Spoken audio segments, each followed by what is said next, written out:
benvolgut delegat del govern de Lleida, benvolguts diputats del Parlament de Catalunya, el delegat d'Ensenyament, el diputat Pla, de la Diputació de Lleida, el president del Consell Comarcal, el senyor Josep Escuell, que fou alcalde d'Almacelles en el període entre 79 i 91-95, la família del mestre Capell, la família Tomàs Ostribó, el senyor Josep Maria Rosset, a tots, amics i amigues, sigueu benvinguts.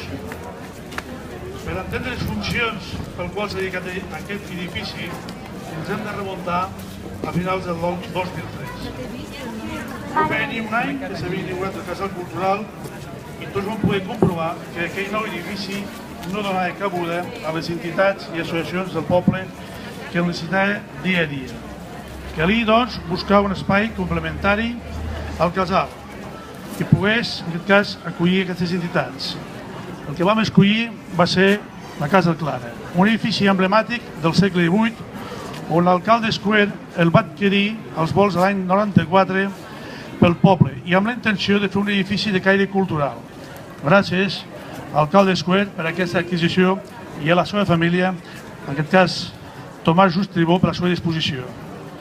Teníem clar que havíem de complementar les mancances d'aquell casal, però necessitàvem per dur a terme aquest projecte més de 800.000 euros.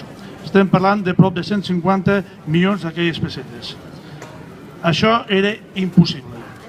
Teníem un deute de 3 milions d'euros i a pagar-lo fins a l'any 2025. I per tant un endeutament del 87%. Bé, els recursos que necessitàvem en aquell moment els necessitàvem per acabar el bar dels jubilats i iniciar la nova llar d'infants, com no també la reforma del camp de futbol. Així doncs vam decidir la reforma de la Casa Clara per diferents etapes, a mesura que anàvem aconseguint les subvencions, en aquest cas bàsicament del govern de la Generalitat.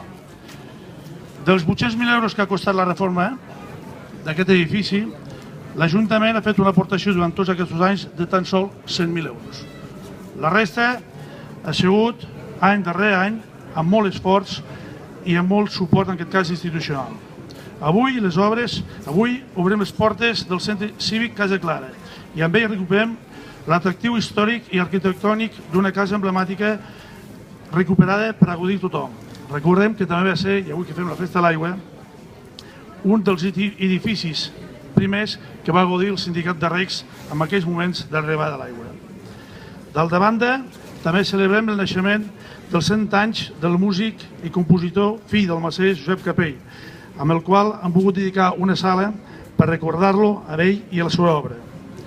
L'objectiu principal d'aquest edifici és donar-li servei, com he dit abans, a les entitats i sobretot, en aquest cas, als més joves. En aquest sentit, disposaran d'un lloc idònic per disfrutar, per fer les seves activitats, ja siguin lúdiques, culturals, socials. Un espai que també cal dir que l'anirem adaptant als horaris i les demandes de l'associacionisme. Un espai útil, eficaç i sostenible, que volem que sigui el pal de paller de l'associacionisme del poble. Un lloc, en definitiva, aglutinador. També vull donar les gràcies a tota la gent que al llarg d'aquest temps, arquitectes, treballadors socials, membres de l'Ajuntament, tècnics, etc., que han anat treballant al llarg de tots aquests anys perquè això fos una realitat. Per tant, a tots ells, moltíssimes gràcies també.